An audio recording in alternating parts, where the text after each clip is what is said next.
Hello बच्चों, next chapter is area under the curve. वैसे तो जो कॉन्सेप्ट है वो डेफिनेट इंटीग्रेशन में काफ़ी कवर हो चुका है। एरिया में ऐसा कुछ बचा नहीं थियोरेटिकली, बट फिर भी हम एरिया कैसे आइडेंटिफाई करते हैं, कैसे लिखते हैं, ये सब we will discuss in this chapter and mainly there will be question. अब क्वेश्चन में भी क्या होगा, एरिया के क्वेश्चन को हम दो पार्ट में ब्रेक कर सकते हैं। एक तो हो गया कि एरिया को आइडेंटिफाई करना कि कौन सा एरिया है, फिर उसको इंटीग्रल की फॉर्म में लिखना। इंटीग्रेशन बेसिकली एरिया तो होता नहीं, वो एल्जेब्राइक एरिया होता है। तो उस एल्जेब्राइक एरिया से एरिया कैसे लिखना है ये, ठीक है, उसके लिए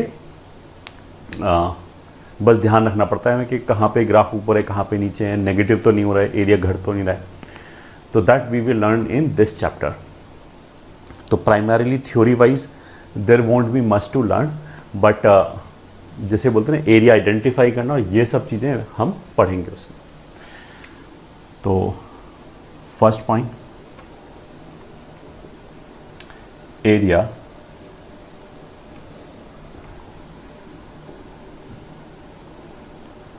bounded by y is equals to fx and x axis between x is equals to a and x is equals to b can be given as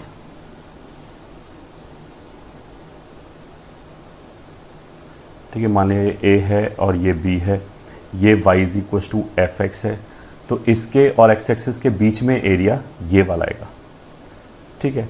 तो इसको हम एरिया को लिखेंगे कैसे, area is equals to a से लेके b तक mod f x d x, और this is equals to a से लेके b तक mod f y d y, sorry mod f y d x. तो जो भी ये फंक्शन होगा ये, ठीक है, या कर्व होगा, इसमें x और y में कोई रिलेशन दे रखा होगा, जो भी कर्व होगा y is equals to some expression of x, तो वहाँ से हम y उठा के लाएंगे, जो x का एक्सप्रेशन होगा उसको यहाँ पे हमने सब्स्टिट्यूट किया, तो ये x का एक्सप्रेशन आ गया। अब इस x के एक्सप्रेशन को x के रिस्पेक्ट में इंटीग्रेट कर लिया। अच्छा, मॉड ऑफ एफ एक्स लगाने का मतलब क्या है कि अगर मान लिया a से b तक ये है, ठीक है, तो एरिया जो हमारा आएगा वो ये प्लस ये ऐसे आएगा। तो मॉड लगाने से क्या होगा कि ये नीचे वाला ग्राफ है वो बेसिकली ऊपर चला जाएगा ऐसे करके, ठीक है। तो ये ग्राफ ऊपर भले ही चला गया बट एरिया तो बराबर ही आएगा। तो ये y बराबर मॉड एफ एक्स का ग्राफ हो गया a से b के बीच में। तो मॉड लेने से वी विल बी इंश्योरिंग कि जो एल्जेब्रिक एरिया ऊपर है एंड जो एल्जेब्रिक एरिया नीचे है एक्स एक्सिस के, वो एक दूसरे को कैंसिल नहीं करेगा।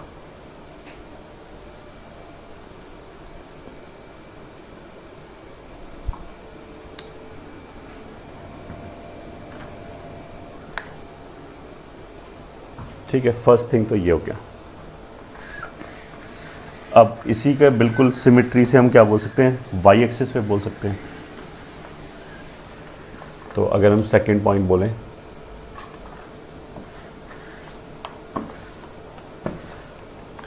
कि एरिया बाउंडेड बाय, इसको उल्टा कर देते हैं, x is equals to f y and y axis between y is equals to a and y is equals to b।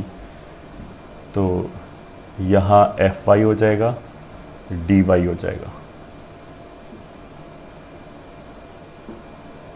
ठीक है, बस एवरीथिंग इज सेम। तो जैसे ये y एक्सिस है और मान लिया जो ग्राफ है वो कुछ ऐसे है, x is equals to f of y,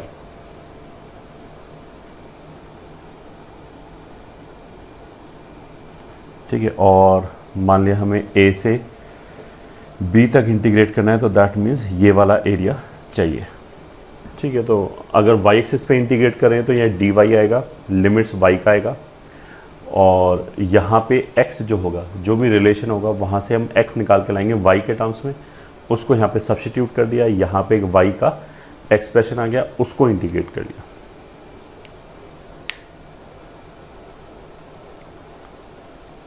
ठीक है। अच्छा, ये वैसे एरिया आ कैसे रहा है, उसको हम ऐसे देख सकते हैं कि हमने क्या किया, एक ये फिजिक्स में करते होंगे कि हमने एक डी वाई, मतलब वाई एक्सिस पे अगर इंटीग्रेट करें तो एक हमने क्या किया, डी वाई विड्थ का एक स्ट्रिप लिया, हॉरिजॉन्टल स्ट्रिप। अब ये पॉइंट अगर मान लिया हमने एक्स कॉमा वाई है, ये ठीक है, ये वाला पॉइंट, तो इसको हम एक्स मान सकते हैं, ठीक है, अगर ये लगभग 0 के बराबर है, ठीक है, हमने बहुत छोटा स्ट्रिप किया, अगर ये 0 के बराबर है तो इसको भी हम स्ट्रेट लाइन मान सकते हैं, तो इसको we can treat as a rectangle. तो इस रेक्टेंगल का एरिया कितना हो जाएगा, एक्स डी वाई। तो ऐसे ही रेक्टेंगल्स को अगर हम ऐड कर लें यहाँ से लेके यहाँ तक, तो नेट एरिया आ जाएगा। तो ये कॉन्टिन्यूस फंक्शन है, कॉन्टिन्यूस फंक्शन को सम करने के लिए वी यूज़ इंटीग्रेशन, तो इसको हमने इंटीग्रेट कर लिया, तो ऐसे रेक्टेंगल का सम आ जाएगा, ठीक है। ये हमारा सेकंड पॉइंट हो गया।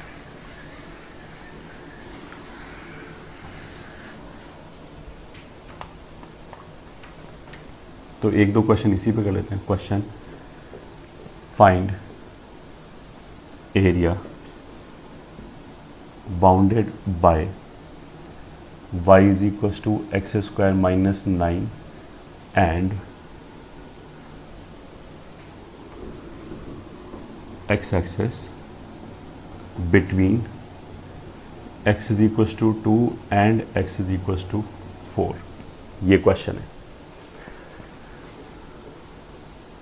सॉल्यूशन,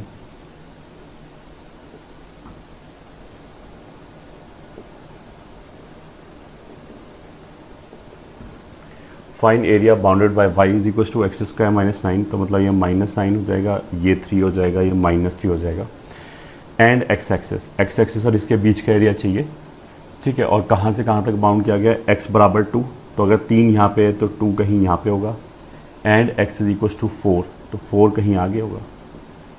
तो इन दोनों लाइन के बीच में हमें ग्राफ और एक्स एक्सिस के बीच का एरिया चाहिए, तो ऑफ कोर्स ये एरिया आएगा, ये ठीक है, ये एरिया आएगा, ठीक है। यहाँ पे हमें क्लियर कट दिखाई दे रहा है कि यहाँ पे पॉइंट क्रॉस कर रहा है, तो हम ऐसे लिख सकते हैं, required area is equal to, चलो एक बार तो ऐसे लिख लिया, 2 से लेके 4 तक mod y d x, y का मॉड ले लिया डी एक्स। अब 2 से लेके 4 तक, यहाँ से y हम x के टर्म्स में उठा के लाए, इसमें रख दिया, तो it will B x square minus 9 का मॉड dx। अब इंटीग्रेट करने के लिए हमें मॉड हटाना पड़ेगा, और मॉड हटाने के लिए हमें पता होना चाहिए कि जो अंदर वाला एक्सप्रेशन एक्स स्क्वायर माइनस 9 वो कहाँ पे पॉजिटिव है, कहाँ पे नेगेटिव। तो ग्राफ से क्लियर कट दिखाई दे रहा है कि 3 से पहले वो नेगेटिव होगा, 2 और 3 के बीच में, तो 2 और 3 के बीच में मॉड हटाया तो उल्टा ओपन होगा dx, प्लस 3 से लेके 4 तक x square minus 9 dx, which is equals to 9 minus x square का integration 9x minus x cube by 3, 2 से लेके 3 तक,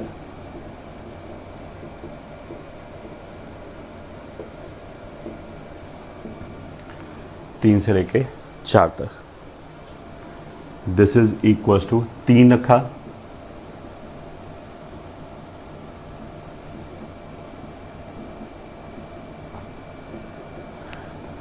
दो रखा तो 18 माइनस 8/3, प्लस यहाँ 4 रखा,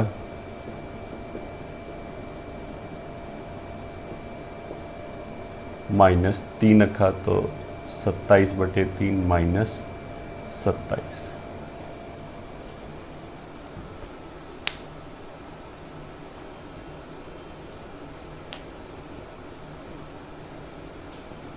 ठीक है, तो ये 27 अगर हमने कॉमन ले लेते हैं, 2/3 इंटू 27 हो गया, ये भी उतना ही है, माइनस माइनस बाहर ले लिया तो एक और 2 आ गया,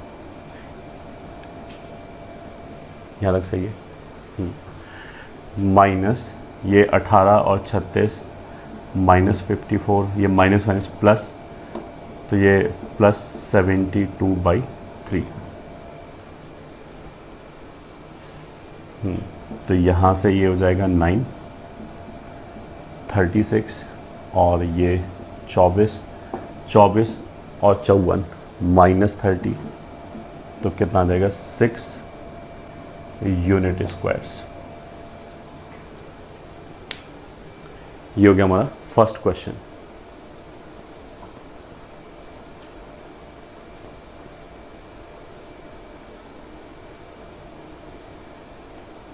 बिल्कुल।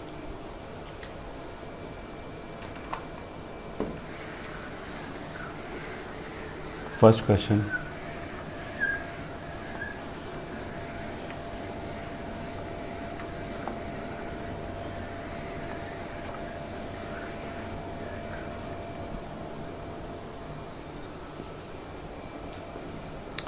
find area bounded by y is equals to cos inverse x and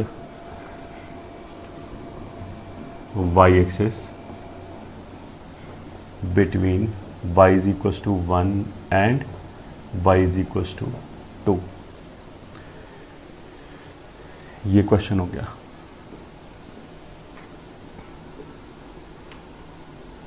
cos inverse का ग्राफ ऐसे आता है, दिस इज 1 0, ये कितना है -1, ये कितना हो गया π/2, π/2 इज 1.57।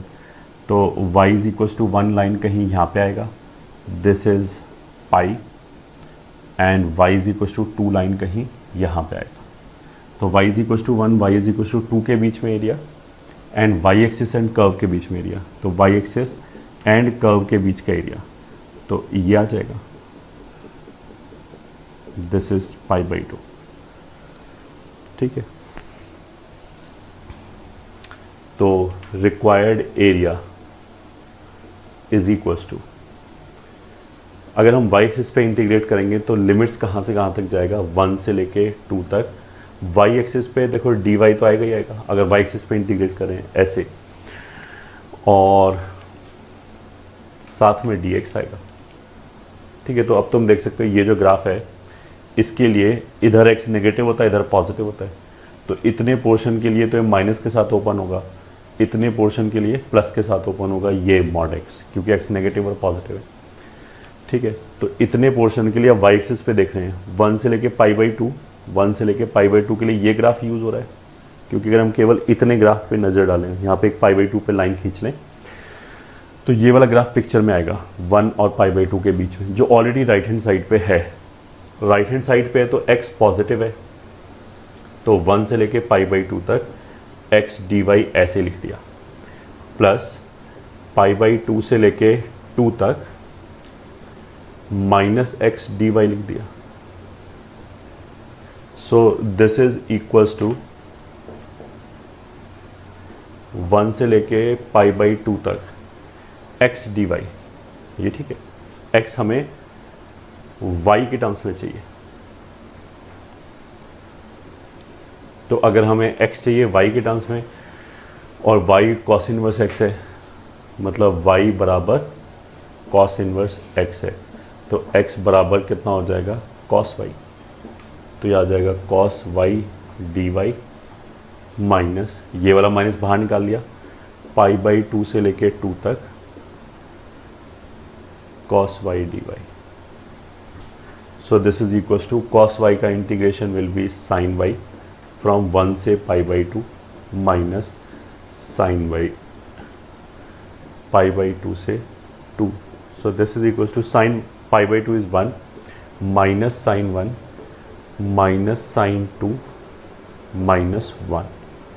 तो आंसर कितना हो गया 2 माइनस sin 1 माइनस sin 2, ये आंसर हो गया। ठीक है,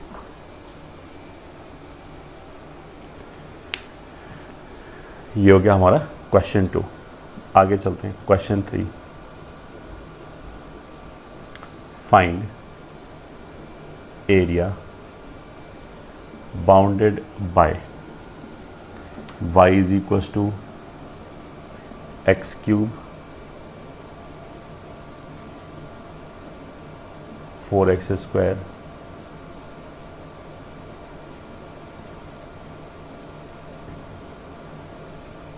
प्लस 3x एंड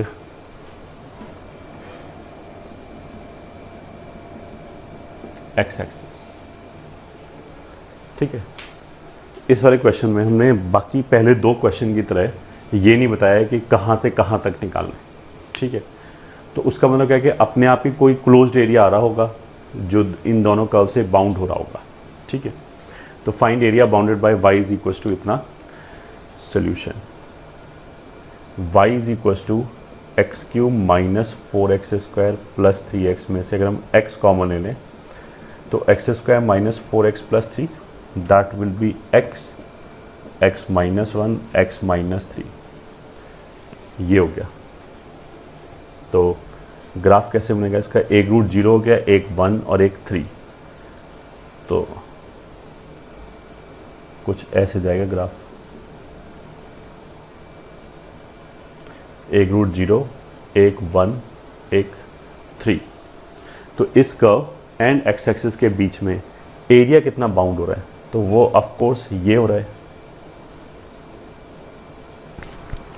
तो हमारा अगेन रिक्वायर्ड एरिया बराबर 1 से लेके 0 से लेके, मतलब इस बार इसने लिमिट नहीं दिया बट हमें दिख रहा है कि ये बाउंड होगा, ये बाउंड होगा, ये बाउंड नहीं होगा क्योंकि अनबाउंडेड है, ये तो इन्फिनिटी तक चला जाएगा। तो बाउंड कहाँ होगा, क्लोज कहाँ होगा, ऐसे इधर भी कोई बाउंड नहीं होगा, बस यही दोनों एरिया है। तो 0 से लेके 3 तक and mod y d x axis पे इंटीग्रेट करें। इस डायग्राम में दिखाई दे रहा है कि 0 से लेके 1 तक it will B positive and 1 से लेके 3 तक इट विल बी नेगेटिव, ठीक है। तो सीधा सीधा ब्रेक कर लिया, 0 से लेके 1 तक माइनस 1 से लेके 3 तक, तो 0 से लेके 1 तक x cube minus 4x square plus 3x into d x minus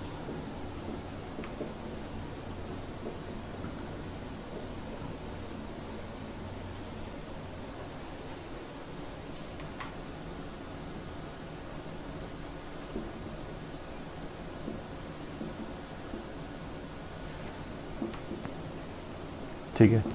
करो integrate x raise to power 4 minus 4x cube by 3 plus between 0 and 1 minus वही x raise to power 4 upon 4 minus 4x cube upon 3 plus 3x square by 2 from 1 से लेके 3 तक।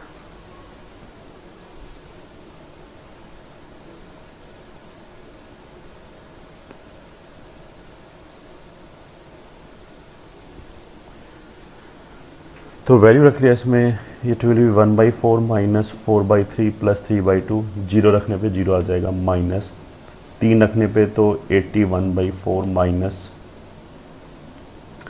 4 into 27/3 plus 27/2 minus 1 रखने पे वही 1/4 minus 4/3 plus 3/2, मतलब ये double हो जाएगा। This you can calculate and this will be the final answer.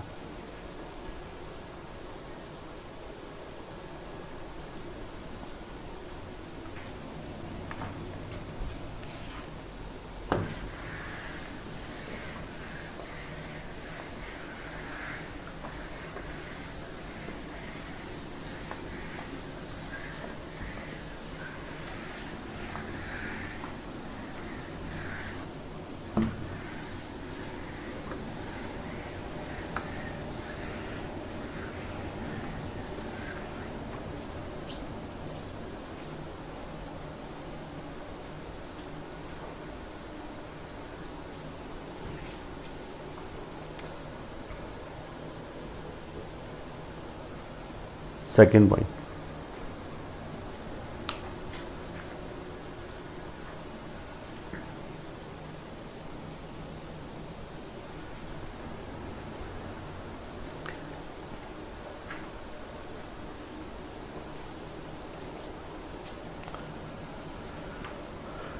Second point क्या है, area bounded by y is equals to fx and y is equals to gx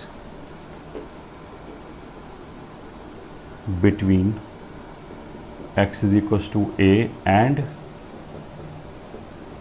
is given as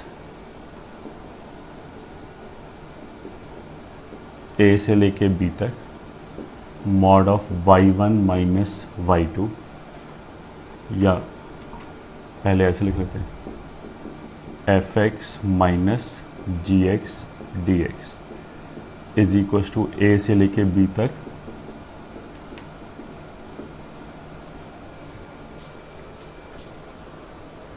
and what we are talking about y is equal to fx मान लिया ये है and y is equal to g x ये है।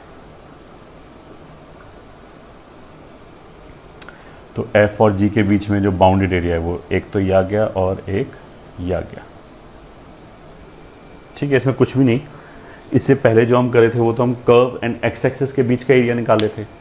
यहाँ पे x access की जगह कोई दूसरा फंक्शन आ गया g x, logic will remain the same. तो हम सिंपली क्या करेंगे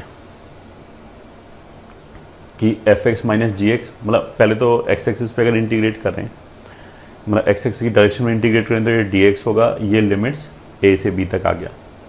फिर अंदर हमने F x minus g x लिख लिया। ठीक है, अब y1 माइनस y2 का मतलब क्या है, y1 मतलब पहले कर्व का y, तो पहले कर्व कुछ भी होगा, जैसे y बराबर साइन एक्स लिखा है तो y1 को हमने साइन एक्स बोल दिया कि जो x का एक्सप्रेशन होगा वो लाके हमने यहाँ रखा फर्स्ट कर्व के लिए, तो ये x का एक एक्सप्रेशन आ जाएगा। ऐसे ही फिर दूसरे कर्व के लिए यहाँ से उठा के रखा तो एक दूसरा एक्सप्रेशन आ जाएगा। तो ये जो नेट एक्सप्रेशन आएगा,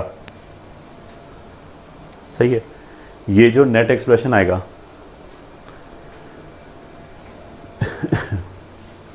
उसको हमने इंटीग्रेट कर लिया। अब इंटीग्रेट करने के लिए बस मेरे को ये देखना पड़ेगा कि ये पॉजिटिव कहाँ पे है एंड नेगेटिव कहाँ पे है। ठीक है, पॉजिटिव कहाँ पे है एंड नेगेटिव कहाँ पे है। तो उसके लिए हम ऐसे कर सकते हैं, this is equal to A से लेके बी तक upper curve minus lower curve into dx। ठीक है, मतलब जो ऊपर कर्व होगा पहले उसको लिख लिया, फिर नीचे वाले कर्व को लिख लिया, तो अपने आप f मॉड जो होगा वो पॉजिटिव के साथ ही खुलेगा, क्योंकि जब ये बड़ा होगा तभी ये पूरा पॉजिटिव होगा, तो मॉड ऐसे ही हटेगा। ठीक है, तो इस डायग्राम के हिसाब से अगर यहाँ पे c है तो शेडेड एरिया मतलब which is the required area will be a से लेके c तक, ए से लेके c तक अपर कर्व कौन सा है g x, lower curve f x है, तो ये तो आ जाएगा g x minus f x d x plus c से लेके बी तक f x minus g x d x, ये आ जाएगा। ठीक है, upper curve minus lower curve, इसको याद रखें। फिर एग्जैक्टली मतलब this was our third point.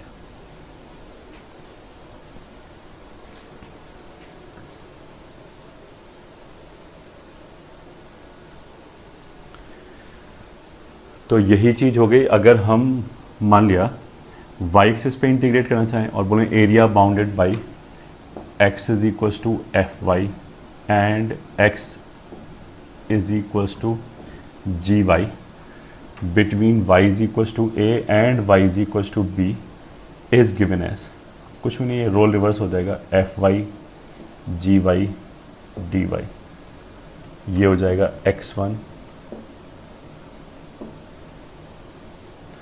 ठीक है, अगर y एक्सिस पे इंटीग्रेट करें तो फिर हम इसको ऐसे लिखेंगे, right curve minus left curve mod हटाने के लिए। ठीक है, and in this case what we will be talking about is, ये हो गया y एक्सिस,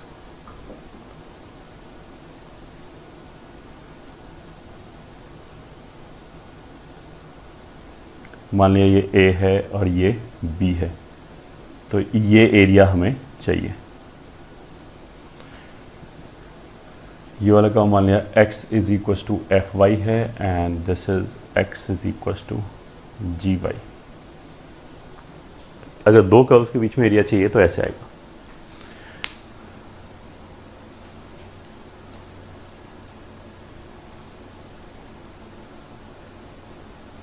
तो इस पे भी क्वेश्चन कर लेते हैं, question 3। find area bounded by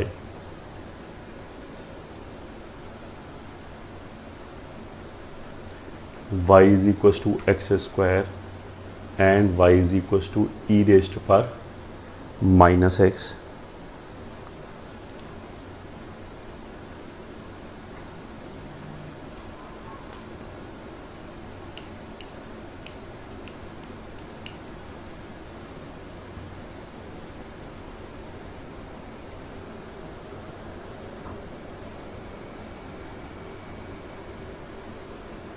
find area bounded by y is equals to x square and y is equals to e raised to power minus x plus 2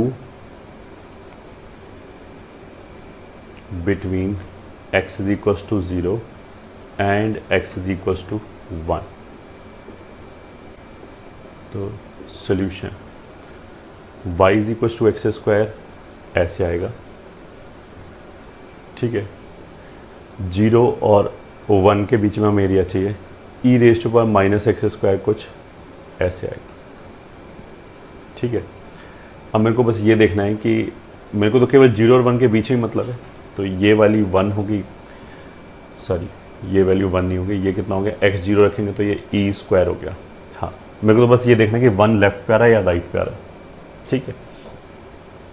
right hand side पे अगर एक बार cross कर गया तो फिर ये curve दोबारा नीचे नहीं आएगा, ये पक्की बात है। तो x इज इक्वल टू 1 हमने इसमें रख के देखा, तो यहाँ वैल्यू कितनी आ रही है 1 यहाँ पे रखा तो 2 माइनस 1 1 हो गया, तो ई हो गया। तो इस पे वैल्यू ज़्यादा आ रही है अभी भी, अगर हमने इसमें x इज इक्वल टू 1 रखा तो वैल्यू ई आएगी, ई इज़ 2.7 समथिंग। तो उसका मतलब क्या है कि x बराबर 1 रखने पे ई वाला जो ग्राफ है ई रेस्ट पर, इसको 2 माइनस एक्स लिख सकते हैं ऐसे पलट के, ये हो गया y is equal to x square. तो ई वाले ग्राफ पे ज़्यादा बड़ी वैल्यू आ रही है, मतलब ये वाली वैल्यू ई आ रही है और इसके ग्राफ पे वैल्यू 1 आ रही है, ठीक है। तो उसने क्या बोला है कि y इज इक्वल टू 0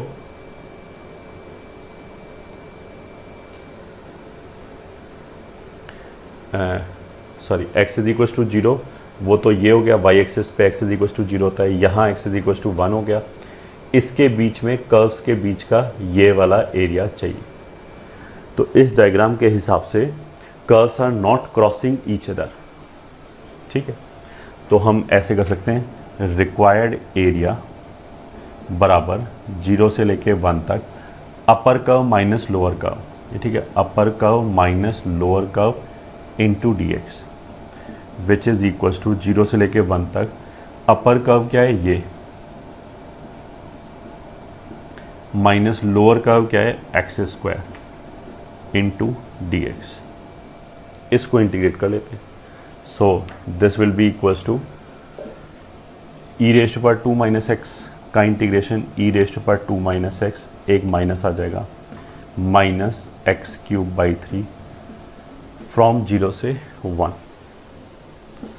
ठीक है। माइनस माइनस लेके प्लस कर लिया एक बार और लिमिट पलट लिया, तो 0 रखने पे तो कितना आ जाएगा ई स्क्वायर, माइनस 1 रखने पे यहाँ से आ जाएगा ई प्लस 1/3।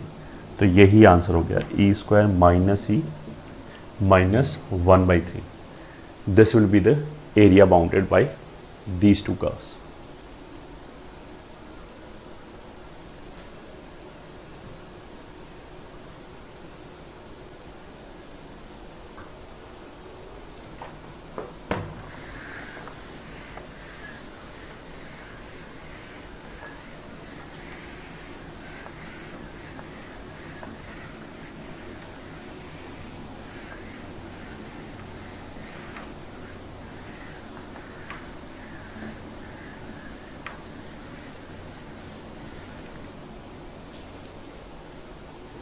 ठीक है, और question 4,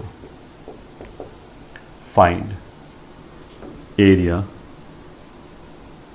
bounded by y is equal to sine x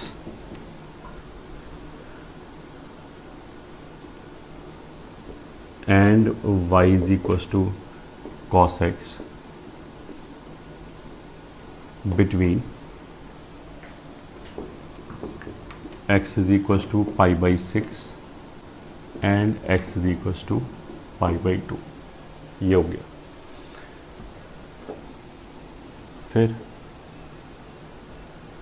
sign का ग्राफ कुछ ऐसे आएगा, कॉस का ग्राफ कुछ ऐसे जाएगा। ये π/4 हो गया, 0 1, ये π/2 हो गया। This is y is equal to sine x and it is y is equal to cos x. हमें इन दोनों ग्राफ के बीच का बाउंडेड एरिया चाहिए π/6 और π/2 के बीच में। तो π/2 तो यही हो गया, x इज इक्वल टू π/2। π/6 जो होगा वो π/4 से छोटा होगा, तो वो कहीं यहाँ पे आ रहा होगा, x इज इक्वल टू π/6। तो अब इन दोनों के बीच में बाउंडेड एरिया कौन सा होगा, ये, देन ये एरिया हमें कैलकुलेट करना है। तो required area is equal to, area निकालने के लिए हमने क्या बोला था, upper curve minus lower curve कर सकते हैं। तो यहाँ से लेके यहाँ तक पहले अपर कर्व कौन चल रहा है, cos x, sin x नीचे, ठीक है। तो π/6 से π/4 तक तो cos माइनस साइन हो जाएगा, π/4 से फिर π/2 तक उल्टा साइन माइनस cos हो जाएगा। तो इट इज़ इक्वल टू π/6 से π/4 तक, तो कौन ऊपर है, cos x, तो it will be cos x minus sine x dx plus π/4 से π/2 तक sine x minus cos x dx। ये आंसर आएगा, ठीक है। अब कर लो इसको इंटीग्रेट। cos x का इंटीग्रेशन आ जाएगा sine x plus sine x का इंटीग्रेशन cos x, π/6 से π/4 plus cos x plus sine x, cos x का इंटीग्रेशन साइन x का इंटीग्रेशन, ये सही है, साइन x का इंटीग्रेशन माइनस cos x आएगा और इसका माइनस साइन x। तो माइनस माइनस कॉमन लेके हमने लिमिट्स पलट लिया, π/4 से π/2, मतलब π/2 से π/4 उल्टा लिख दिया। तो π/4 रखने पे ये कितना आ जाएगा, 1/√2 प्लस 1/√2, π/6 रखने पे हाफ प्लस √3/2 प्लस फिर 1/√2 प्लस 1/√2 माइनस 0 प्लस 1। ये हो गया √2, ये भी √2, तो ये हो गया 2√2, ठीक है। यहाँ से आएगा -1, ये माइनस हाफ, तो -3/2 माइनस √3/2, ये आंसर हो गया।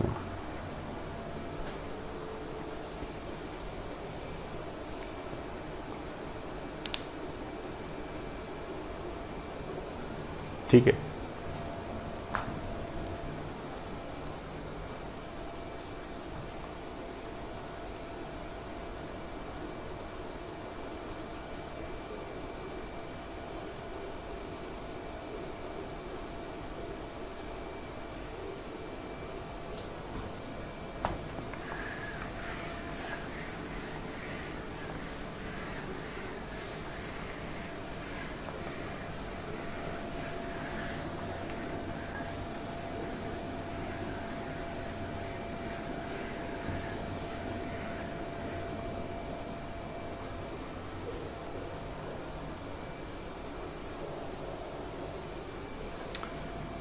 और एक और क्वेश्चन देख लिया, 5 या 6 जो भी था।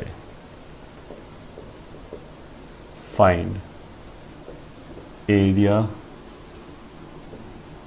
Bounded by y is equal to ln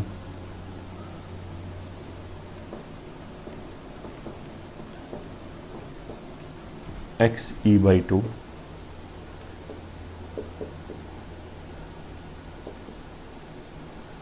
2 minus x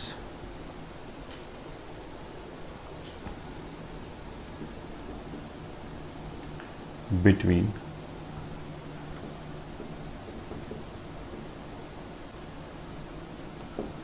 y is equal to half and y is equal to 2, ये हो गया। सोल्यूशन ln x का जो ग्राफ है, ln x का ग्राफ कुछ ऐसे बनेगा, y is equal to ln x का ग्राफ। अगर हमने x की जगह ये कर दिया तो x एक्सिस की हम स्केलिंग चेंज करेंगे, ग्राफ तो फिर भी ऐसे ही बनेगा। तो उसका मतलब क्या है कि ये वाला पॉइंट कितना हो जाएगा, x की जगह e/2 से डिवाइड कर दिया तो ये हो जाएगा 2/e, ठीक है। ऐसे e⁻⁻x का ग्राफ कैसे बनेगा, ये e⁻⁻x का। फिर इसमें अगर हम x की जगह x-2 कर दें, मतलब यहाँ से x निकाल के x-2 कर दें, माइनस माइनस प्लस हो जाएगा, 2 हो जाएगा। तो x मतलब ये तो कर्व स्केचिंग में ऑलरेडी हमने पढ़ा रखा है फंक्शन में, तो this you should be able to draw instantly, आराम से। x की जगह x-2 करने से क्या होगा, पूरा ग्राफ राइट पे शिफ्ट हो गया 2 यूनिट से, तो शेप तो फिर भी ऐसे ही दिखाई देगा, ठीक है। और अगर इसमें ये वाला जो पॉइंट है वो कितना हो जाएगा, x को 0 रखें तो e²। अच्छा, ये जो पॉइंट है ये प्रोसेस से तो नहीं निकलेगा, प्रोसीजर से तो नहीं निकलेगा। अगर हम इन दोनों को बराबर कर दें तो ln, मतलब हमने इन दोनों को बराबर कर दिया, तो for point of intersection will say ln x into e/2 e⁻²-x, ठीक है। अब ये देखो इक्वेशन प्रोसीजर से ये सॉल्वेबल नहीं है, इसको हम सॉल्व नहीं कर सकते ये, ठीक है। प्रोसेस से कैसे नहीं कर सकते, कैसे करें, यहाँ वेरिएबल है, यहाँ वेरिएबल है, इस वेरिएबल को नीचे उतारना चाहें तो दोनों तरफ लॉग लेना पड़ेगा। दोनों तरफ लॉग लेंगे तो ये ई तो ख़त्म हो जाएगा, बट ये डबल लॉग आ जाएगा, लॉग ऑफ समथिंग, उसके अंदर भी एक्स है, उसका क्या करेंगे। या उल्टा बोलोगे, इस लॉग को हटाना चाहें तो ये e⁻⁻ डबल ई में चला जाएगा, ठीक है।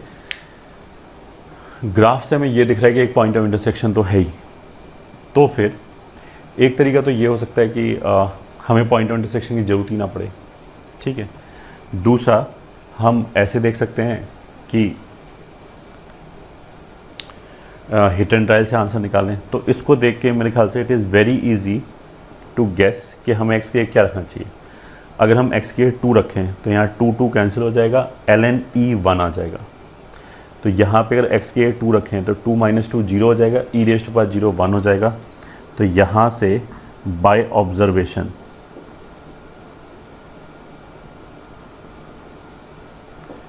x will be 2। तो ये by hit and trial x का वैल्यू 2 आ गया।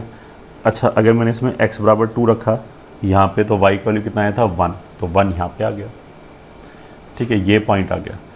अभी हमें इन दोनों के बीच में एरिया चाहिए between y is equal to half. तो y is equal to half का मतलब क्या है, वो लाइन कहीं यहाँ पे होगी, हाफ एंड 2, तो e² तो 2.7 का स्क्वायर हो गया, तो काफ़ी बड़ा नंबर हो गया। तो 2, 1 और e² के बीच में कहीं यहाँ पे होगा, मान लिया y बराबर 2। तो इन दोनों लाइनों के बीच में एरिया बिटवीन द ग्राफ्स, तो ऑफ कोर्स वो एरिया ये आएगा एंड ये आएगा।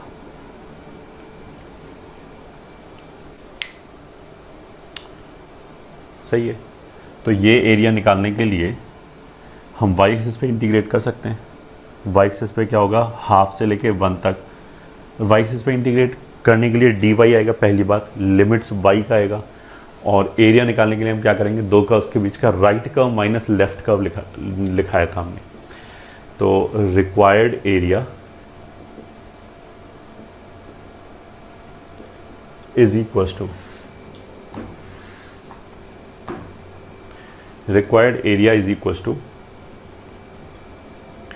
मतलब वैसे तो चलो हाफ से लेके 2 तक mod y1 minus y2 dy ऐसे हो गया।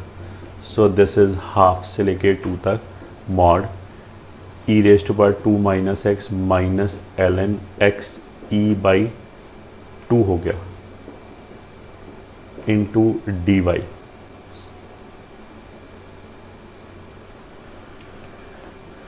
सॉरी गलत लिख दिया, वाई एक्सिस पे अगर इंटीग्रेट करें तो ये सारा कितना होगा x1 x2, ठीक है। तो इसको तो अभी x1 x2 लिखा रहने दिया, तो right curve minus left curve लिखेंगे, right curve minus left curve into dy।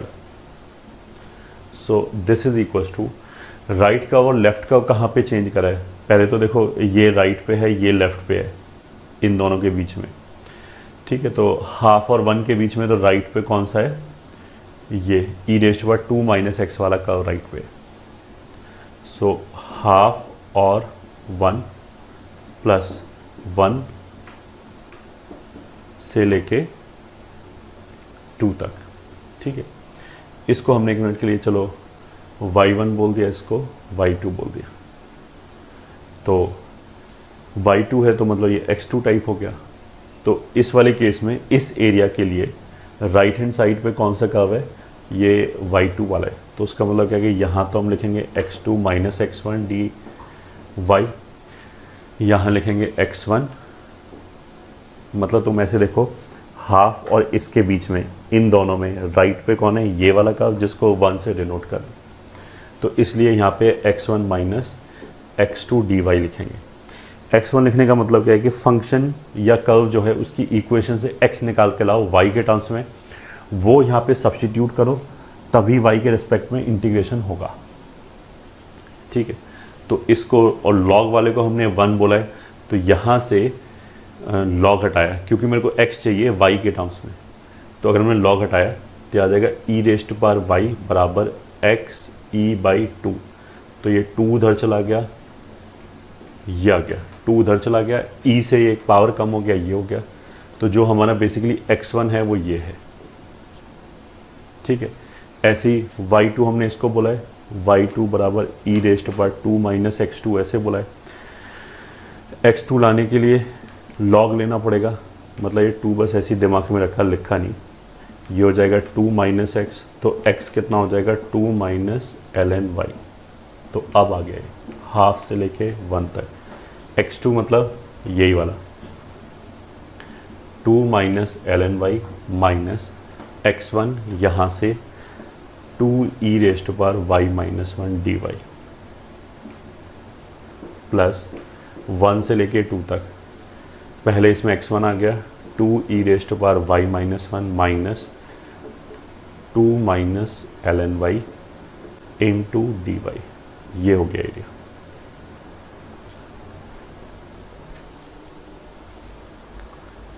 सही है।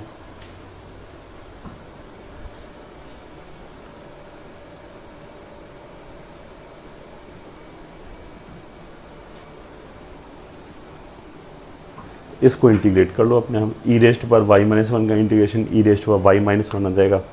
तो मतलब इंटीग्रेशन क्या आ जाएगा, पहले का 2y, ln x का integration x ln x minus 1 होता है, तो यहाँ हो जाएगा y ln y माइनस 1, ठीक है। या ब्रैकेट ओपन कर लें तो ये y माइनस 2e⁻y माइनस 1, ये हो गया हाफ से लेके 1 तक। ऐसी दूसरे का इंटीग्रेशन तो सेम ही होगा, प्लस एंड सो। तो अब इसमें वैल्यू रख लें हम। तो अभी तक हमने क्या पढ़ा, पहले हमने पढ़ा कि ग्राफ एंड फंक्शन या ग्राफ कुछ भी बोलो या कर्व बोलो, उसके और एक्स एक्सिस के बीच में एरिया कितना बाउंड होगा बिटवीन 2 लिमिट्स के x बराबर यहाँ से लेकर यहाँ तक। या फिर हमने कर्व एंड वाई एक्सिस के बीच में कितना एरिया बाउंडेड होगा यहाँ से लेकर यहाँ तक। एक तो इस तरह क्वेश्चन किए। फिर दूसरा हमने किया कि 2 कर्व्स के बीच में एरिया कितना बाउंडेड हो गया।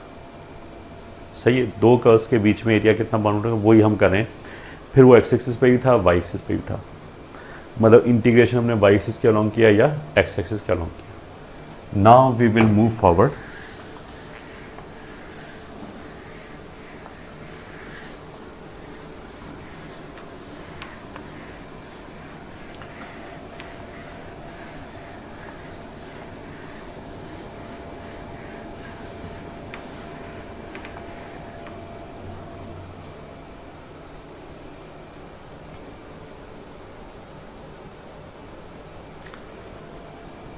अच्छा, एक और क्वेश्चन कर लेते हैं।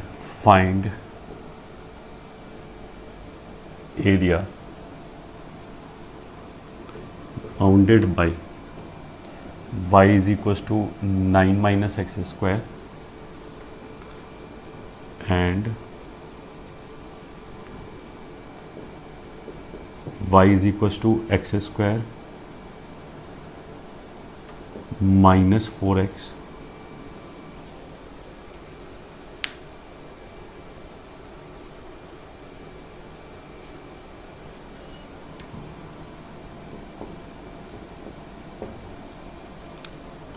प्लस 10। ठीक है, इतना बोल के बस रुक गए। ठीक है, आगे हमने इस क्वेश्चन में ये नहीं बताया कि बिटवीन x बराबर इतना है एंड x बराबर इतना है, या फिर बिटवीन y बराबर इतना और y इतना नहीं बताया। तो उसका मतलब क्या निकलता है कि ये दोनों कर्व ऐसे ही इंटरसेक्ट कर रहा होगा। ठीक है, 2 पॉइंट में इंटरसेक्ट कर रहा होगा, उससे क्या हो रहा है, इन दोनों के बीच में एक क्लोज्ड लूप बन रहा होगा कम से कम एक जगह। वो जो एरिया बाउंडेड होगा वही निकालना है। ठीक है, तो पहले तो 9 माइनस एक्स स्क्वायर जो ग्राफ आएगा वो कुछ ऐसे आएगा। ये हो गया -3, ये हो गया 9, ये हो गया 3। ये ठीक है, इसको हम ऐसे लिख सकते हैं x माइनस 2 का होल स्क्वायर प्लस 6, या पैराबोला ड्रॉ कर लो, पैराबोला ड्रॉ करना सिखाया गया। तो इसमें क्या होगा कि 2 पे इसका वर्टेक्स होगा,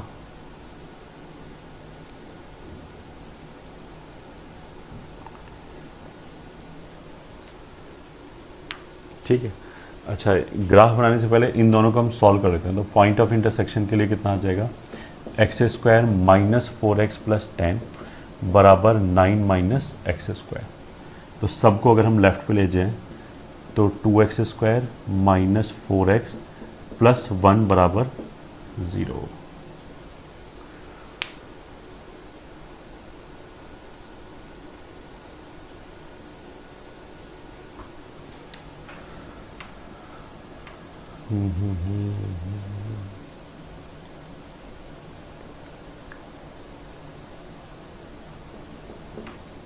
ये है क्वेश्चन। मतलब क्वेश्चन चेंज कर लेते हैं, थोड़ा वैल्यूज़ अच्छी आ जाएंगी। ये मान लिया 11।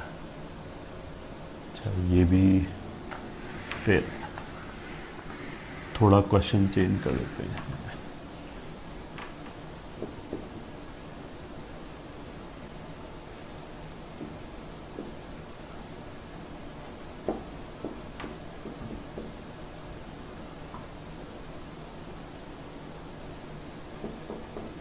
चलो ये कर लेते हैं। ठीक है, मान लीजिए ये क्वेश्चन है, तो इन दोनों का पॉइंट ऑफ इंटरसेक्शन निकाला, सोल्यूशन। तो x square minus 4x plus 5 बराबर 9 माइनस एक्स स्क्वायर। तो यहाँ से आ जाएगा 2x स्क्वायर माइनस 4x, इसको इधर ले आए तो माइनस 4 बराबर 0। 2 हटा दें तो x square minus 2x minus 2 बराबर 0। तो x आ जाएगा 2 plus minus root over b square minus 4ac upon 2। तो this is 1 plus minus root 3, ऐसे आ जाएगा। तो मतलब जो ग्राफ बनेगा वो कुछ ऐसे बनेगा कि वर्टेक्स तो 2 पे हो गया, ये मान लिया वर्टेक्स। एक पॉइंट ऑफ इंटरसेक्शन यहाँ पे आ गया विच इज़ 1 प्लस रूट 3। दूसरा पॉइंट ऑफ इंटरसेक्शन यहाँ पे आ गया विच इज़ 1 माइनस रूट 3। अब अगर इन दोनों कर्व्स के बीच में बाउंडेड एरिया बोला है तो हमें यही इंटीग्रेट करना है, ये ठीक है, इस वैल्यू से इस वैल्यू तक। तो इस क्वेश्चन में रिक्वायर्ड एरिया कितना हो गया, यहाँ से लेके यहाँ तक। मान लिया हम एक्स एक्सिस पे इंटीग्रेट कर रहे हैं, तो अपर कर्व तो हमेशा फिक्स्ड ही है, यही वाला आएगा y is equal to 9 minus x square, और लोअर कर्व जो है वो यही वाला है, हमेशा चेंज हुआ ही नहीं। तो ठीक है, हमें इंटीग्रेशन कहीं ब्रेक करने की जरूरत ही नहीं पड़ेगी। तो यहाँ से यहाँ तक इंटीग्रेट करना है, तो 1 माइनस रूट 3 से 1 plus root 3 upper curve y1 minus y2 dx, this is 1 minus root 3 से 1 प्लस रूट 3। ठीक है, y1 का मतलब क्या है, upper curve which is 9 minus x square minus lower curve x square minus 4x plus 5 into d x. ये integrate कर लो, यहाँ से वैल्यू उठा के रख लिया तो आ जाएगा आंसर। तो ये बेसिकली इस बात का इलस्ट्रेशन था कि अगर हमने केवल कर्व्स देखे और चुप हो जाए कि एक कर्व ये है दूसरा कर्व ये है, इनके बीच में बाउंडेड एरिया कितना है, एक्स वैक्स का कोई हमने वैल्यू नहीं बताया कि एक्स बराबर यहाँ से लेकर यहाँ तक या वाई बराबर यहाँ से लेकर यहाँ तक, तो फिर उसमें अपने आप ही एरिया इनक्लोज हो रहा होगा, जैसे हमने इसमें example.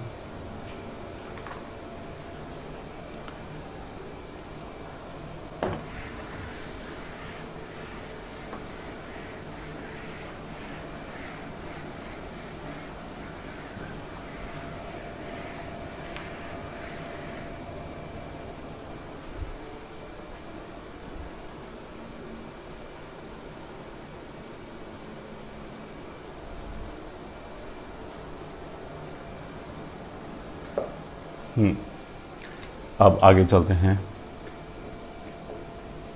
Next point.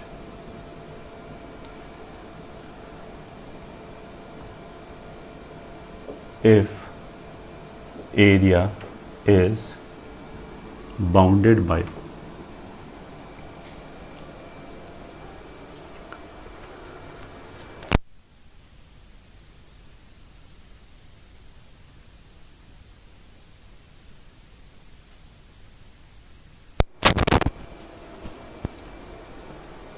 if area is bounded by multiple curves, then all the curves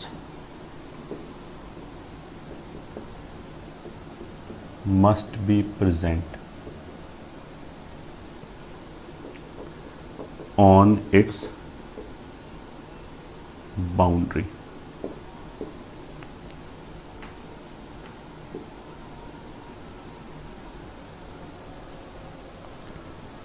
ठीक है, मतलब अगर मैं ये बोला कि area bounded by f x g x h s and k x कितना होगा, तो जितने भी कर्व्स का नाम लिया जा रहा है वो सब उसकी बाउंड्री पे प्रेजेंट होनी चाहिए। ठीक है, तो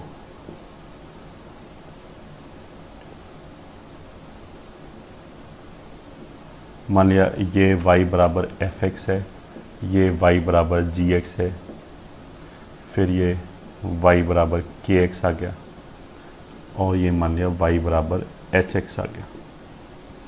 तो हमें ये एरिया बाउंडेड मिलेगा बिटवीन दीज 4 कर्व्स। वैसे तो अगर हम आगे जाके मान लिया इसको ऐसे करें तो ये एरिया भी है, बट ये एरिया इन चारों कर्व से बाउंडेड नहीं है, क्योंकि इसमें क्या होगा, ये 3 कर्व तो हैं बट ये कर्व है नहीं बाउंड्री पे इसकी, तो it can not be counted as bounded by these 4 curves. अब माने ये एरिया आ गया। ठीक है, अब क्वेश्चन में कुछ इसने ऐसे बोला कि find the area bounded by f x g x, ये ठीक है, के एक्स एंड एच एक्स। तो हमारा काम क्या होगा, सबसे पहले तो हम रफ डायग्राम बना के we will identify the area कि कौन से एरिया की बात चली है। पहली बात तो ये हो गया, जैसे मान लिया ये आइडेंटिफाई हो गया कि ये शेडेड एरिया ये कैलकुलेट करना है। फिर हमने ये डिसाइड किया कि इसको इंटीग्रेशन किधर करें, एक्स एक्सिस पे या वाई एक्सिस पे। तो देखो कुछ क्वेश्चन में एक्स एक्सिस पे करने में फ़ायदा होगा, कुछ क्वेश्चन में वाई एक्सिस पे करने में फ़ायदा होगा, उधर कैलकुलेशन ईजी पड़ेगा। ठीक है, वो कैसे पता लगेगा कि एक्स एक्सिस वाई एक्सिस, तो वो भी हम एग्जाम्पल करेंगे तो अभी समझ में आ जाएगा। सिंपल से मतलब है कि फ़ायदा होने का मतलब क्या है कि हमें इंटीग्रेशन ईजी पढ़ना चाहिए आगे चल के ना, इंटीग्रेशन ईजीली हो जाए। अगर मेरे पास ऑप्शन है कि कॉस इनवर्स को इंटीग्रेट करना है या कॉस को इंटीग्रेट करना है, तो ऑफकोर्स आई विल चूज़ कि कॉस को इंटीग्रेट करें, वो बहुत जल्दी हो जाएगा। कॉस इनवर्स में फालतू बाई पार्ट्स वगैरह लगाना पड़ेगा। ठीक है, इस तरह की बात होगी। तो अगर हमें area bounded by multiple curves चाहिए, तो सबसे पहले तो we will identify the area जिसको निकालना है। अब वो जब एक बार आइडेंटिफाई हो जाए, फिर हमने ये डिसाइड किया कि एक्स एक्सिस पे इंटीग्रेट करना है या वाई एक्सिस पे इंटीग्रेट करना है। अब मान लिया वो हमारा डिसाइड हो गया कि एक्स एक्सिस पे इंटीग्रेट करना है, एक्स एक्सिस मतलब इस डायरेक्शन में करना है। तो फिर हम ये देखेंगे कि एरिया का जो लेफ्ट मोस्ट पॉइंट है वो कौन सा है, ए, एंड जो राइट मोस्ट पॉइंट है वो कौन सा है, मान लिया वो बी। ठीक है, तो ए से लेके बी तक जाना है। फिर हम क्या देखेंगे कि ए से लेके बी तक जाने में, ठीक है, ए से लेके बी तक का इंटीग्रेशन हो गया, ये पक्का हो गया। तो हम कर्व की अपर मतलब जो एरिया है, जो बाउंड्रीड एरिया हमने आइडेंटिफाई किया है, उसकी अपर बाउंड्री पे चल के जाएंगे ए से बी तक, एंड वी विल सी कि कौन कौन सा कर्व इन्वॉल्व हो रहा है। तो जैसे इस वाले केस में एरिया की अपर बाउंड्री ये, तो इस कर्व पे अगर हम ऐसे चल के जाएं तो पहले एफ इन्वॉल्व हो रहा है, फिर जी इन्वॉल्व हो रहा है। तो ऊपर जो दो ग्राफ पिक्चर में आ रहे हैं वो कौन सा आ रहे हैं, एफ एंड जी। फिर ऐसे ही हम लोअर बाउंड्री पे चल के गए, तो फिर कौन कौन इन्वॉल्व हुआ, एच एंड के। ठीक है, तो अपर बाउंड्री पे f x and g x involve हो रहा है, लोअर बाउंड्री पे h x and k x involve हो रहा है। ठीक है, थर्ड थिंग क्या है, फिर हम ये देखेंगे कर्व का ट्रांजिशन कब हो रहा है, किस पॉइंट पे कर्व चेंज हो रहा है। तो जैसे अगर हम अपर जाने मान लिया, तो ये वाला मान लिया पॉइंट सी है, तो सी पे चेंज हो रहा है। लोअर बाउंड्री पे जा रहे हैं तो ये वाला पॉइंट मान लिया डी है, तो डी पे चेंज हो रहा है। इससे हमें पता लगेगा कि सी और डी पे इंटीग्रल ब्रेक होगा। फिर हमने इंटीग्रेशन लिख दिया, मतलब एरिया लिख दिया। जैसे रिक्वायर्ड एरिया इस वाले केस में हमने कहाँ से चलना चालू किया, ए से। पहले कौन मिला, डी। तो ए से लेके डी तक अपर कर्व ये वाला है, मतलब ए से लेके डी तक ऐसे देख सकते हैं, अपर कर्व ये है, लोअर कर्व ये।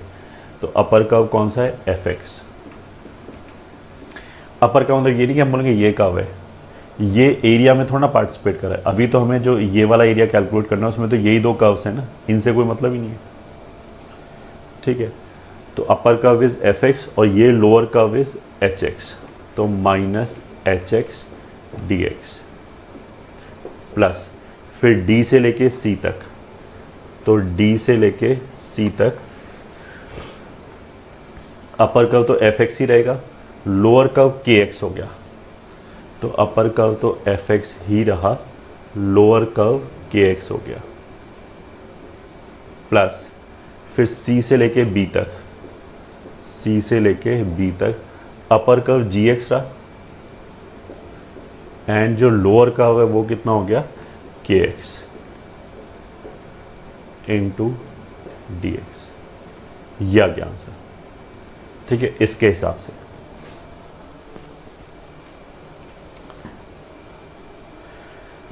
अगर मान लिया इसी को हमने सोचा होता कि इसको वाई एक्सिस पे इंटीग्रेट करेंगे, तो कोई बात नहीं। सबसे पहले तो एरिया आइडेंटिफाई करेंगे। अब एरिया आइडेंटिफाई करने में तो एक्स एक्सिस या वाई एक्सिस का कोई रोल नहीं है, वो तो जो एरिया होगा वो होगा। अब मान लिया हमने ये एरिया आइडेंटिफाई कर लिया, ठीक है, और मान लिया हमने डिसाइड किया कि वाई एक्सिस पे कर रहे हैं, तो फिर हमने देखा कि इस एरिया का लोअर मोस्ट पॉइंट कौन सा है एंड अपर मोस्ट पॉइंट कौन सा है। तो इस डायग्राम के हिसाब से ये लोअर मोस्ट पॉइंट है, ये अपर मोस्ट पॉइंट है। ठीक है, ऐसे आ गया lower most point and upper most point. उसके बाद मतलब उसी तरह का प्रोसेस है। जब हमने लोअर मोस्ट और अपर मोस्ट पॉइंट आइडेंटिफाई कर लिया, फिर हम कर्व की बाउंड्री पे चल के एक बार राइट से गए, एक बार लेफ्ट से गए, फिर देखा हमने कौन कौन सा कर्व इन्वॉल्व है। तो अगर ये लोअर मोस्ट और अपर मोस्ट पॉइंट है तो लेफ्ट से चल के जाएंगे तो ये एच एंड एफ इन्वॉल्व है, राइट से चल के जाएंगे तो के एंड जी इन्वॉल्व है। ठीक है, अब अगर वाई एक्सिस पे इंटीग्रेट करें तो इस पॉइंट का मेरे को एक्स कोऑर्डिनेट तो डी है, बट मेरे को वाई कोऑर्डिनेट चाहिए। ये ठीक है, मान लिया वो D1 है, वाई कोऑर्डिनेट D1 है, तो D1 हो गया, मान लिया ये A1 हो गया, ये मान लिया B1 हो गया, और ये मान लिया C1 हो गया। तो D1 से A1 तक ब्रेक होगा, A1 से B1 तक ब्रेक होगा, B1 से C1 तक ब्रेक होगा वाई एक्सिस पे। ठीक है,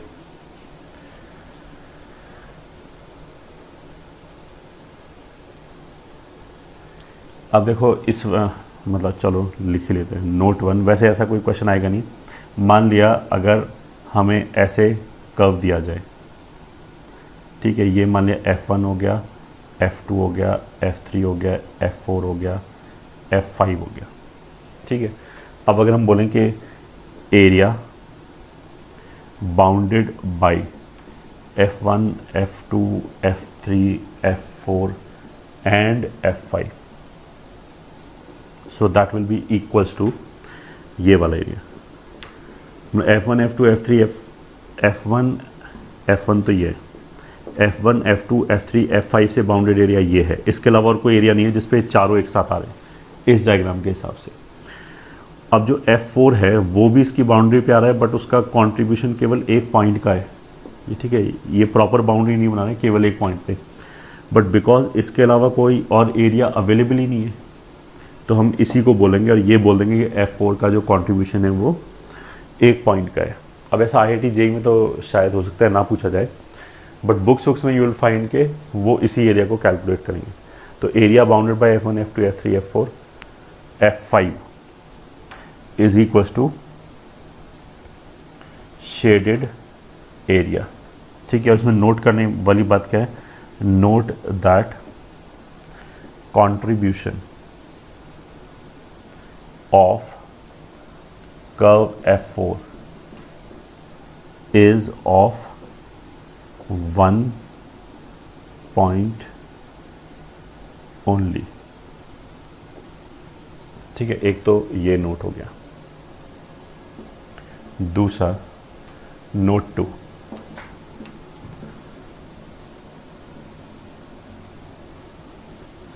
अगर मान लिया हमारे पास कोई कर्व ऐसे है, ये ठीक है, ये एसिम्पटोट हो गया, ये मान लिया y एक्सिस है, ये x एक्सिस है। ठीक है, तो इस डायग्राम में अगर हम बोलें कि area bounded by y is equals to f x axis and y axis क्या होगा, तो थियोरेटिकली तो कुछ भी नहीं होगा क्योंकि कोई एरिया बाउंड ही नहीं हो रहा, ये तो है नहीं, ये है नहीं, यहाँ है नहीं, ये ठीक है, यहाँ x एक्सिस y एक्सिस और कर्व तीनों बाउंड्री पे हैं, बट ये क्लोज नहीं हो पा रहा, ये भी क्लोज नहीं हो रहा, ये भी ओपन एरिया, अगर ये एसिम्पटोट है इसका तो ये इन्फिनिटी तक ऐसे ही जाएगा। ठीक है, तो हमारा आंसर मैथमेटिकली करेक्ट आंसर क्या होगा, there is no such bounded area. ठीक है, बट अगर ऑप्शन में मान लिया नहीं दे रखा है ये वाला ऑप्शन कि there is no such area, option में सब जगह नंबर ही लिखा है, तो फिर हम इसी को देंगे। ठीक है, मतलब वो मैथमेटिकली गलत क्वेश्चन है, बट गलत क्वेश्चन आ सकते हैं बुक्स में खूब, you will find. In this case, ठीक है, मान लिया in this case there is no bounded area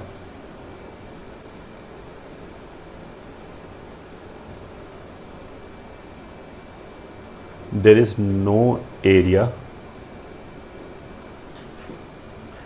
bounded by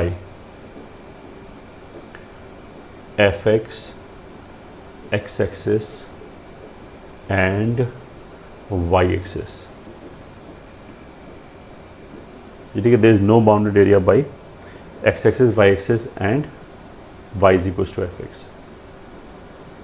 ठीक है, but in the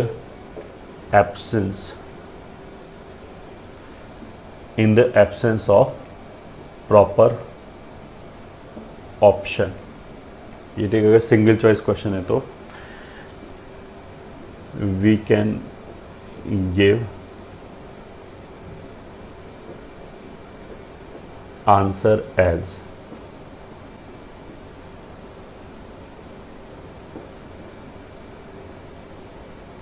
shaded area.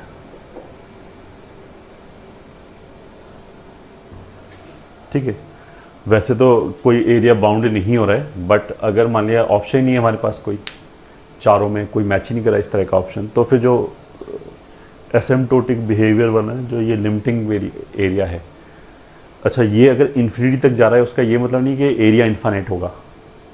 सही, अगर हम इसको कैलकुलेट करें और ये भले ही इन्फिनिटी तक जा रहा हो कर्व, इसका वैल्यू फाइनाइट आ सकता है, मतलब ऐसा जो नहीं कि फाइनाइट ही आएगा, इनफाइनाइट भी आ सकता है, फाइनाइट भी आ सकता है।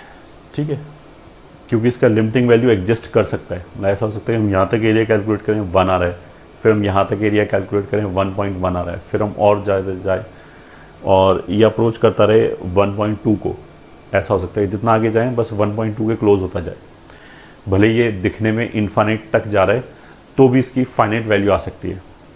ठीक है,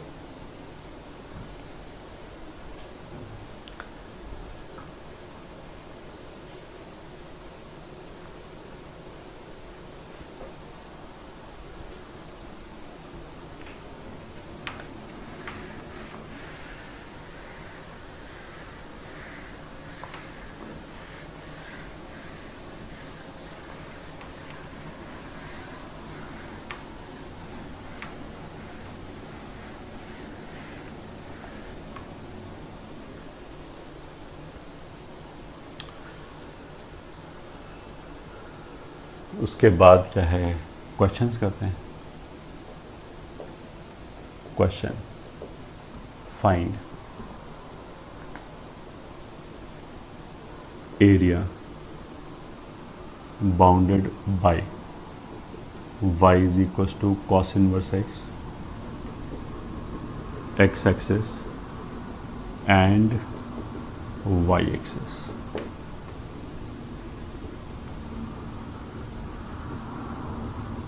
ठीक, cos इनवर्स x ऐसे आएगा,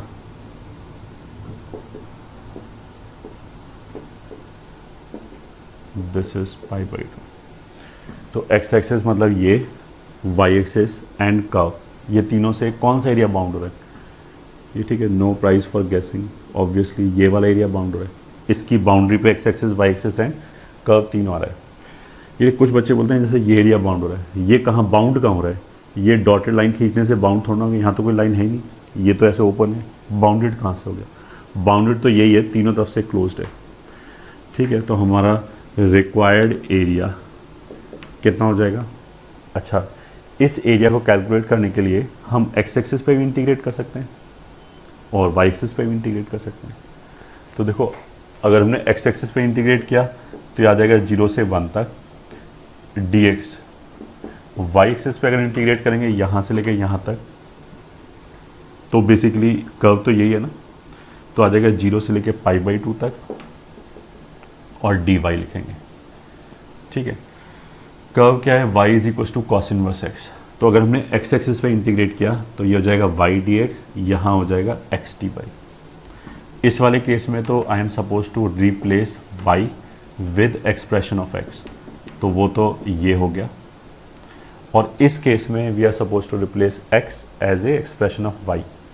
सो दिस इज इक्वल टू 0 से लेके पाई बाई 2 तक। यहाँ से अगर हम x निकालें, cos को उधर ले जाएं तो cos y हो जाएगा, तो cos y dy।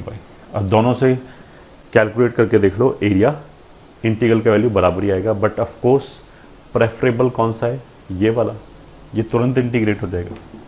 This is sine y between 0 से पाई बाई 2 तक। तो आंसर कितना हो जाएगा हमारा? 1। ठीक है,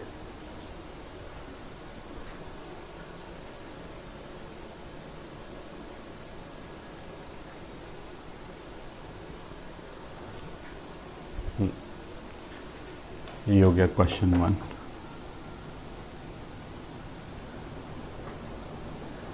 क्वेश्चन 2,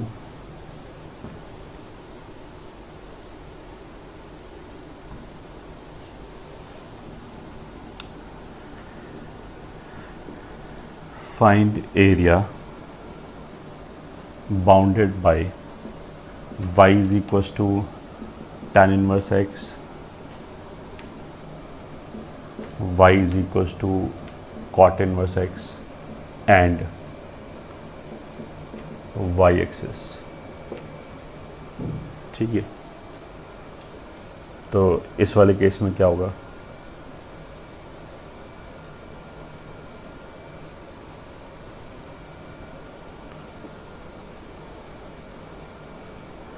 tan में से ग्राफ ऐसे आएगा, माइनस पाई बाई 2 से पाई बाई 2। ठीक है, और ये क्वेश्चन 2, मान लिया पाई यहाँ पे, तो कॉट इनवर्स का ऐसे आएगा। ठीक है, tan इनवर्स x हो गया, कॉट इनवर्स x हो गया, और तीसरा क्या हो गया? y axes. तो ये हो गया y एक्सेस। तो इधर तो कोई बाउंड नहीं हो रहा, ये तो इन्फिनिटी तक ओपन ही है। ये वाला जो है ये क्लोज हो गया एरिया, यहाँ पे बंद हो गया, तो ये बाउंड हो रहा है। वाई एक्सिस भी है, y is equals to cot inverse x भी बाउंड्री पे है, and y is equals to tan inverse x भी बाउंड्री पे है। ठीक है, now this you should be careful कि tan इनवर्स और कॉट इनवर्स एक्स कहाँ पे बराबर होगा, 1 पे, और वो बराबर वैल्यू कितनी होगी, π/4। तो हमें ये एरिया कैलकुलेट करना है। ठीक है, अब ये एरिया कैलकुलेट करने के लिए again we will decide first of all कि एक्स एक्सिस पे जाएं या वाई एक्सिस पे जाएं। ठीक है, तो अगर हमने एक्स एक्सिस पे इंटीग्रेट किया ऐसे, तो लेफ्ट मोस्ट पॉइंट क्या है, 0, राइट मोस्ट पॉइंट क्या है, 1।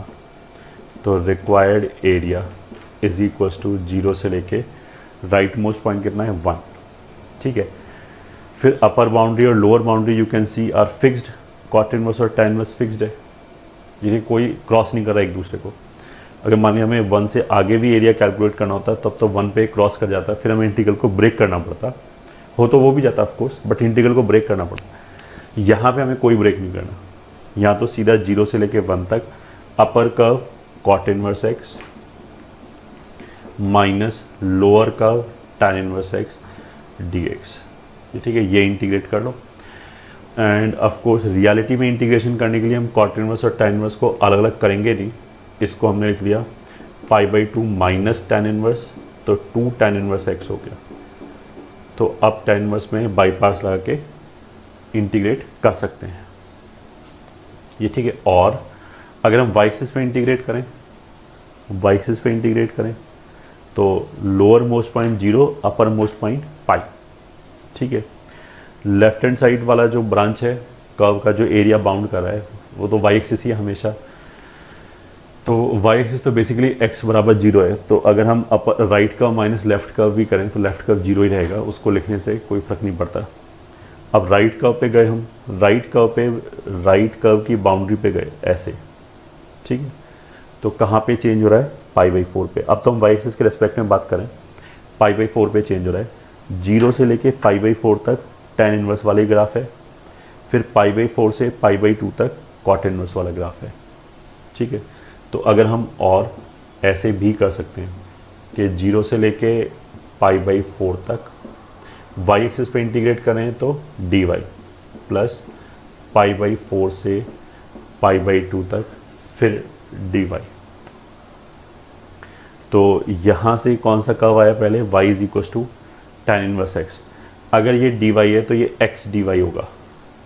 x dy का मतलब क्या है कि x मेरे को चाहिए y के टर्म्स में, तो यहाँ से अगर हमने x निकाला y के टर्म्स में तो it will B tan y, it will B cot y। ठीक है, ये वाला पिक्चर में आएगा। यहाँ से लेके यहाँ तक ये एरिया कैलकुलेट करने के लिए π/4 से π/2 तक कॉट इनवर्स पिक्चर में आ रहा है, उसके लिए हमने x निकाला y के टर्म्स में। अब इसको y के रिस्पेक्ट में इंटीग्रेट कर लो, तो दिस इज ईजी। ठीक है, tan y का जो इंटीग्रेशन है वो माइनस ln cos y लिख सकते हैं, या sec y लिख दो, वो एक ही बात है। 0 से लेके π/4 तक प्लस cot y का इंटीग्रेशन ln sin y, π/4 से π/2 तक, ये इंटीग्रेट कर सकते हैं। This will be the answer.